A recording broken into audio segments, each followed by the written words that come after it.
నిర్గమాకాండము 3వ అధ్యాయం 14వ వచనం. నిర్గమాకాండము 3వ అధ్యాయం 14వ వచనం.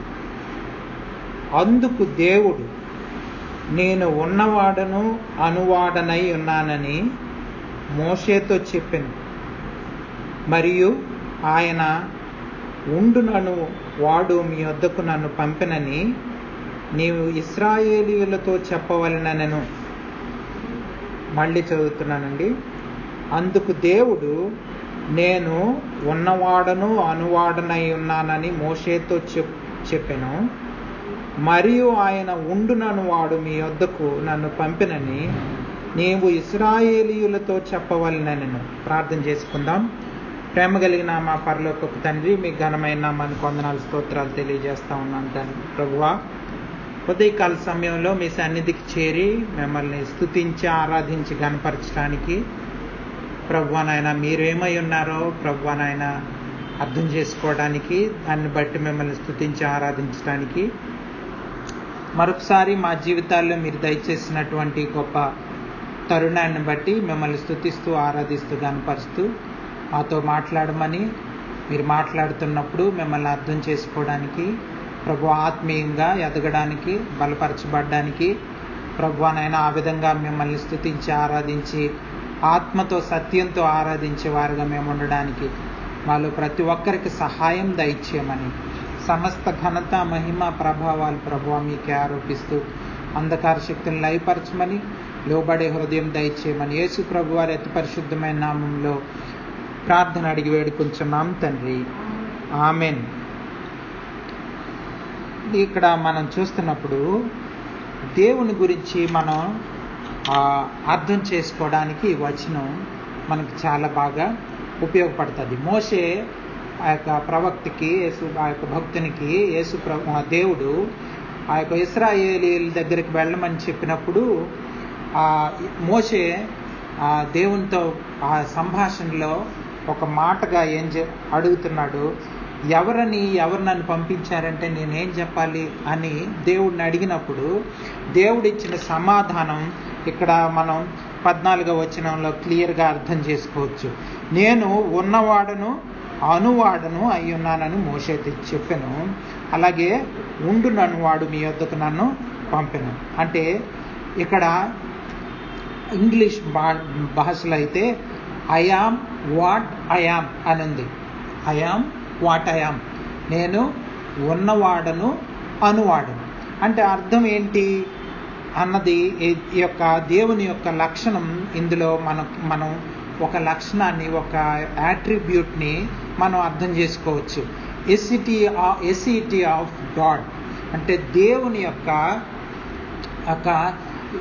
ఆయన ఆల్రెడీ ఉన్నవాడు. అంటే అర్థం ఏంటి?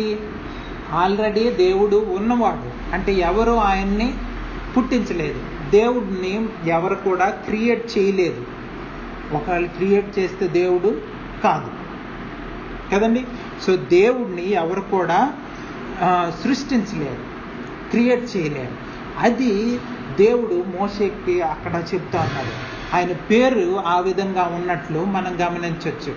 I am what I am అంటే నేను ఉన్నవాడను, ఆ తర్వాత అనువాడను అని ఉంది. అంటే ఏంటి? నేను రిలేషన్షిప్ మెయింటైన్ చేసేవాడిని, మాట్లాడేవాడిని, అలాగే ఆల్రెడీ ఉన్నవాడిని, ఎవరు కూడా నన్ను సృష్టించలేదు. అంటే దేవుడు అంటే దేవుని యొక్క లక్షణాన్ని ఇక్కడ మనం అర్థం చేసుకోవచ్చు.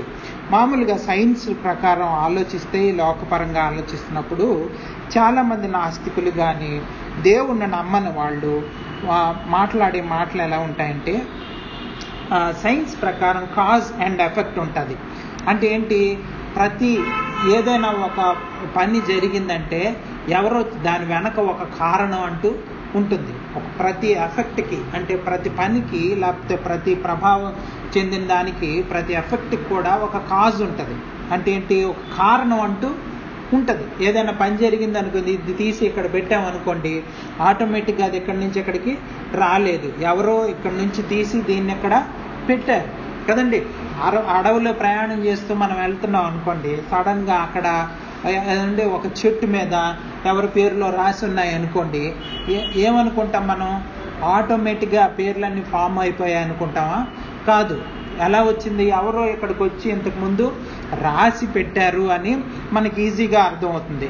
కాబట్టి సైన్స్ ప్రకారం మనం ఆలోచిస్తూ ఉన్నప్పుడు కాజ్ అండ్ ఎఫెక్ట్ అన్నది ఉంటుంది అని అర్థమవుతుంది. అలాగే దేవుడు అనేవాడు సృష్టించాడని ఆయన కాజ్ అని అర్థమవుతుంది. ఇంకొకటి ఇక్కడ మనకి ఆ కాజ్ గురించి చెప్తున్నారు. ఇక్కడ దేవుని గ్రంథంలో, బైబిల్ గ్రంథంలో ఏంటంటే ఆ యొక్క దేవుడు ఎవరి చేత క్రియేట్ చేయబడిన వాళ్ళు కాదు. అలాగా ఆలోచించుకుంటూ వెళ్తే సైన్స్ ప్రకారంగా మనం ఆలోచించినా సరే ఏమంటే ఒక అన్కాజ్డ్ కాజ్ అంటూ ఒకటి ఉండాలి. అంటే ఏంటి? ఎవరు అంటే ఎవరి చేత సృష్టింపబడని వాళ్ళు, తనకు తానుగా సృష్టింపబడిన వాళ్ళు ఒకళ్ళు ఉండాలి. అదే దేవుడు. అందుకనే మోషే భక్తునికి చెప్తున్నప్పుడు, నేను ఉన్నవాడను అనువాడను, నేను ఆల్రెడీ ఉన్నవాడనని చెప్తా ఉన్నాడు. మీరు చూడండి, కీర్తనల గ్రంథంలో మనం చూస్తున్నప్పుడు 90వ అధ్యాయం, కీర్తనల గ్రంథం 90వ అధ్యాయం, కీర్తనల గ్రంథం 90వ అధ్యాయం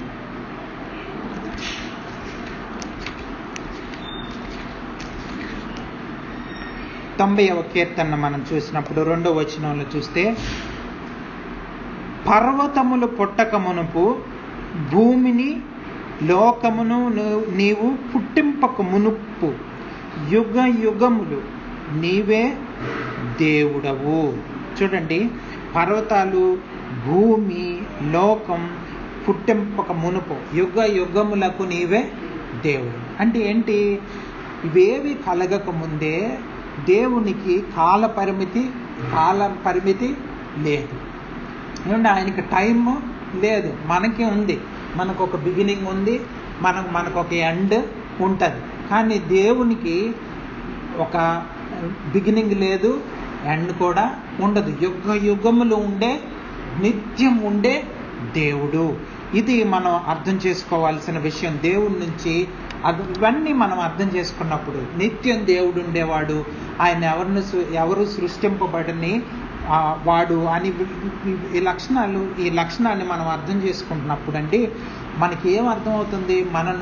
మనం ఏం చేయాలని దేవుడు ఇవన్నీ మనకు చెప్తున్నాడు అంటే, మనం ఆధారపడవలసిన ఒకే ఒక వ్యక్తి. ఏమండి, ఫర్ ఎగ్జాంపుల్ మనకి కొంత డబ్బులు అవసరమైంది అనుకోండి, ఎవరి దగ్గరికి వెళ్ళి అడుగుతామండి? ఆల్రెడీ ఎవరి దగ్గరైనా బాగా డబ్బులు ఉన్నవాళ్ళు అయితే మనం అడిగినంత ఈజీగా ఇవ్వగలిగితే వాళ్ళ దగ్గరికి వెళ్ళి అడుగుతాం కదండి. లేకపోతే వాళ్ళ దగ్గరికి వెళ్ళి మనం డబ్బులు అడిగితే ఎవరైనా వాళ్ళే వేరే వాళ్ళ మీద ఆధారపడుతున్నారు అనుకోండి, మనం వెళ్ళి అడగగలమా? సో అలాగే దేవుడు ఎవరి మీద ఆధారపడే వ్యక్తి కాదు. ఆయన ఆల్రెడీ ఉన్నవాడు, ఆయనకి ఎవరి అవసరము లేదు. కాబట్టి వీటన్నిటిని మనం అర్థం చేసుకుంటున్నప్పుడు మనం నుంచి దేవుడు కోరుకుంటుంది ఏంటంటే, మనం దేవుని మీద తప్ప వేరే వాళ్ళ మీద ఆధారపడలేము. చూడండి, దయచేసి అర్థం చేసుకోండి. అపోస్తలుల కార్యముల గ్రంథంలో 17వ అధ్యాయం, అపోస్తలుల కార్యముల గ్రంథము 17వ అధ్యాయం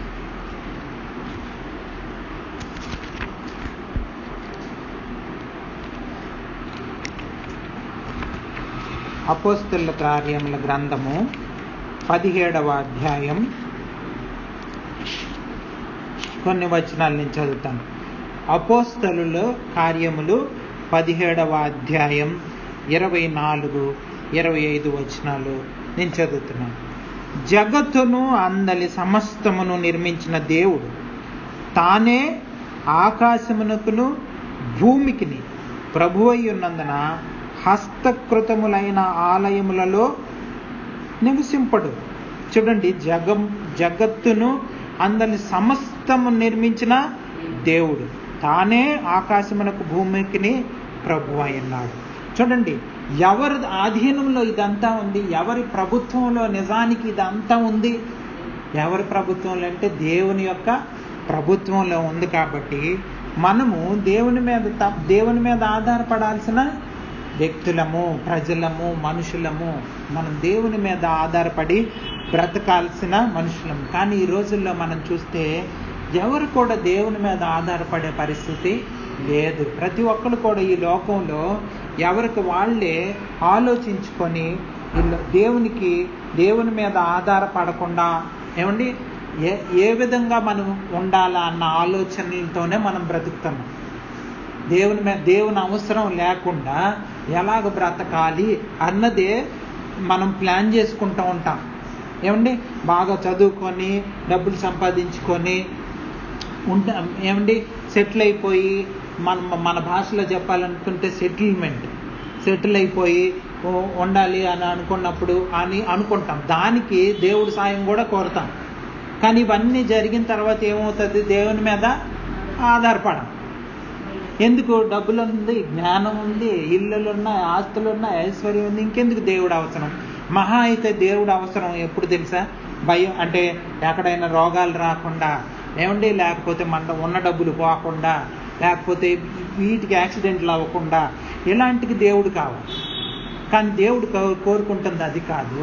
ఇక్కడ బైబిల్ గ్రంథంలో చెప్తున్నాడు, దేవుని ప్రభుత్వం కిందే ఆకాశం భూమి ఉంది, జగత్తును అందులో సమస్తం నిర్మించిన దేవుడు తానే ఆకాశం భూమికి ప్రభువై ఉన్నందున ఆయనే దేవునికి అన్నిటికీ ప్రభు. ఈ రోజుల్లో చూడండి, క్రైస్తవులు అనే వాళ్ళు కూడా ఆలయాలు కట్టడంలో ఉన్న శ్రద్ధ దేవుని చిత్తం చేయడంలో కానీ, ఏమండి దేవుని చిత్తానుసారమైన జీవించడానికి తీర్మానించుకోవాలి, అటువంటి జీవితానికి సమర్పించుకోవడానికి ఇష్టపడట్లేదు ఎవరు కూడా. ఆలయాలు కట్టేస్తారు, డబ్బు అందరినీ ఎలాగ ఆలయం కడుతున్నామని అడిగి డబ్బులు తీసుకొని ఆలయాలు కడతారు. అందుకనే పౌలు భక్తుడు ఏం చెప్తానంటే, ఇలాంటి ఆలయాల్లో దేవుడు కాదు. నువ్వు ఆలయం నిర్మించినంత మాత్రాన్ని దేవుడు అందులోకి వచ్చేస్తాడా? ఏమండి దేవుడు ఆకాశానికి భూమికి ప్రభు ఆయనే. మెయిన్ మనం చేయాల్సింది దేవుని యొక్క ప్రభుత్వంలో మనం ఉండాలి, ఆయన మీద ఆధారపడాలి. ఏమండి మనం తెలుగు భాషలో మంచిగా చెప్పుకోవాలనుకుంటే ఆయన స్వయంభవుడు. అంటే ఏంటి? ఆయనకి బిగినింగ్ లేదు, ఆయన ఎవరు క్రియేట్ చేయలేదు, తనకు తానే వచ్చిన వాడు. మీరు చూస్తే ఆ యొక్క ప్రకటన గ్రంథంలో కూడా మనం చూస్తున్నప్పుడు మీరు చూడండి, 1వ అధ్యాయం 8వ వచనంలో ఎలా ఉందంటే, నేనే ఆల్ఫా నేనే ఒమేగా. అంటే ఏంటి? ఆల్ఫా ఒమేగా అనే హీబ్రూ భాషలో నేనే బిగినింగ్, నేనే మొదటి వాడను, నేనే కడపటి వాడను. ఏమండి అంటే ఇవన్నిటిని చూస్తున్నప్పుడు అంటే ఆయన రిలయబుల్ పర్సన్ అని, ఆయన డిపెండబుల్ పర్సన్ అని మనం అర్థం చేసుకొని కంప్లీట్గా ఆయన మీద ఆధారపడాల్సిన అవసరం ఉందండి. ఆయన ఇంకా చూడండి, ఆయన యొక్క లక్షణాలను మనం అర్థం చేసుకున్నప్పుడు 1 తిమోతి 8వ అధ్యాయం 16వ వచనం. తిమోతికి రాసిన మొదటి పత్రిక 8వ అధ్యాయం. తిమోతికి రాసిన మొదటి పత్రిక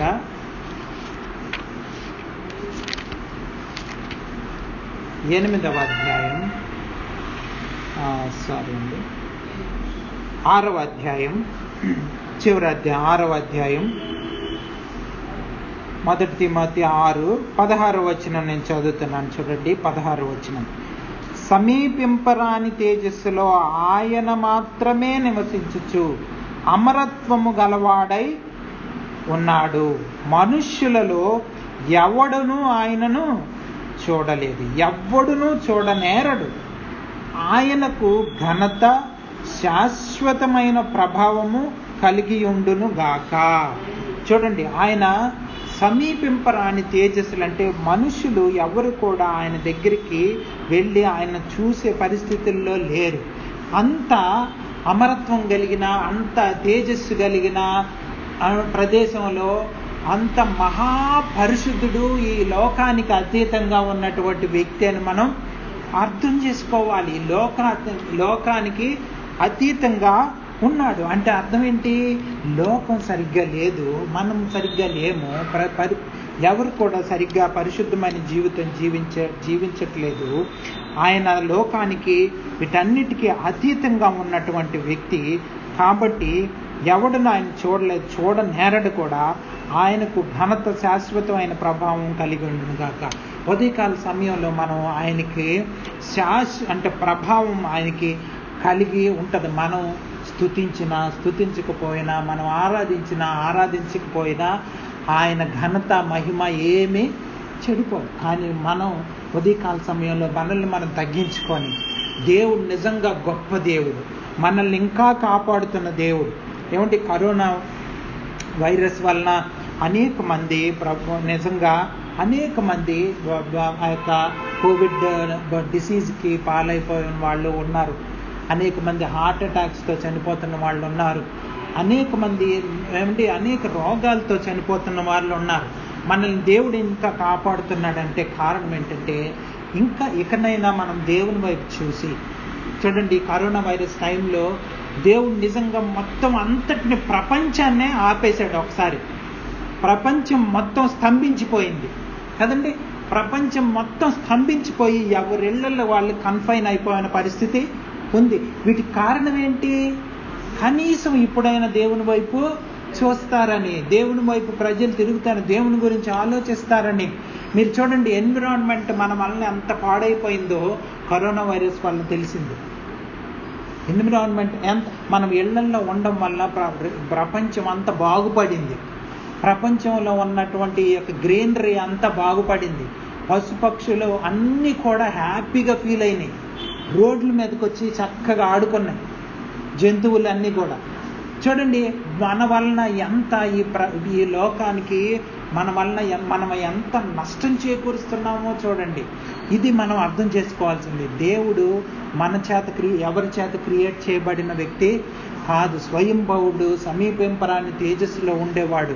కాబట్టి మనం ఆయన చెంతకు చేరి ఆయన మీద ఆధారపడాలని దేవుడు మనల్ని ఆహ్వానిస్తూ ఉన్నాడు. అనేక రకరకాలుగా మనతో దేవుడు కమ్యూనికేట్ చేస్తున్నాడు. ఈవెన్ కరోనా వైరస్ ద్వారా కూడా దేవుడు మనతో మాట్లాడుతున్నాడు. ఇప్పటికైనా దేవుని వైపు చూడండి, మీ మనసులను త్రిప్పుకోండి, మారు మనసు పొందండి, మార్చుకోండి అని. రాత్రికాల సమయంలో మనం చూసాం. అందరికన్నా కఠిన హృదయాలు ఎవరో తెలుసా? ఆల్రెడీ దేవుడిని నమ్ముకున్నామని చెప్తున్న వాళ్ళే కఠిన హృదయంతో ఉన్నారు. కఠినమైన హృదయం, రాతి లాంటి హృదయం బారిపోయి ఆ యొక్క పరిసయ్యులు, శాస్త్రులు లాంటి జీవితాలు జీవిస్తున్న పరిస్థితుల్లో క్రైస్తవ లోకం ఈ రోజుల్లో ఉంది. కాబట్టి దేవుణ్ణి సరిగ్గా అర్థం చేసుకొని, దేవుని యొక్క లక్షణాలను అర్థం చేసుకుంటున్నప్పుడు మన యొక్క జీవితం దేవుని యొక్క లక్షణాలన్నీ స్టడీ చేసినప్పుడు మన జీవితాన్ని దేవుడు కోరుకుంటున్నాడు. మనం ఎందుకు ఈ లోకాన్ని ఉంచాడన్నది మనకి దేవుడు చెప్తున్నాడు. దేవుని ప్రకారంగా మనం జీవించాలని, దేవుని చిత్తానుసారమైన జీవితం జీవించాలని దేవుడు కోరుకుంటూ ఈ యొక్క మాటలను మనం అర్థం చేసుకోవాలని, పరిశుద్ధాత్ముడు మనకు సహాయం చేయాలని, మనందరం కూడా లేచి నిల్చొని ఒక్కొక్కరంగా దేవుని సన్నిధిలో ఆరాధించాలని, ఇంకా మనం దేవుని లైఫ్ మీద మనం ఆధారపడాలని, ఆయనే జీవమని మనం అర్థం చేసుకోవాలని, నిత్యం ఉండే దేవుడని మనం అర్థం చేసుకోవాలని. ఈవెన్ అబ్రహాం కూడా ఆయనకి బలిపీఠం కట్టించినప్పుడు ఆయన నిత్యం ఉండే నిత్యుడకు దేవునికి నేను బలిపీఠం కట్టిస్తున్నానని చెప్పాడు. సో అటువంటి దేవుని మీద నిత్యం ఉండే దాని మీద మనం ఆధారపడాలా, టెంపరరీ వాటి మీద మనం ఆధారపడాలా, మనం ఆలోచించుకొని దేవుణ్ణి స్తుతించి ఉదయకాల సమయంలో గనపరుద్దాం.